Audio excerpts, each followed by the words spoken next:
Mickey 17 is the new sci-fi comedy directed by Bong Joon Ho. It's based on the book Mickey 7, and it tells the story of Mickey Barnes, an expendable who goes on a dangerous journey to colonize an ice planet. This was my most anticipated movie going into 2025. However, after it spent several years in production hell and it was hit with release date changes, I was cautiously optimistic on if this film would deliver or not. And although it's not as good as I wanted it to be, it is still a fun time. First off, Robert Pattison is amazing in this movie. He is so damn entertaining and shows some real skill playing out his more comedic side. He is playing two different versions of the same character and makes them feel unique, distinct, and is able to play off himself really well. His performance is the highlight of the movie. The production design and the effects in this movie were also top-notch, and it is so great to see a studio throw big money and take a chance on an untested IP on the big screen, which is becoming more and more rare in the age of sequels and remakes. If you are one of those people that complain that all we get are sequels and reboots,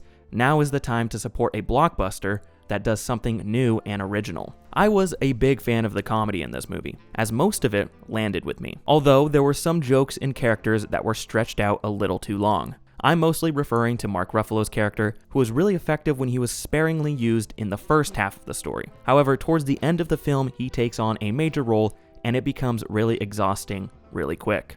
I also felt very split on Stephen Young's character. He is really important in the first act, but as the story progresses, he becomes a background character and then pops back up out of nowhere for a really long, drawn-out scene. It messed up the pacing of the movie and made the narrative feel very scattered. Either they should have made him more important in the entire story, or cut him out altogether, as he lands in an awkward middle area. It's just a shame because he's one of my favorite actors working today.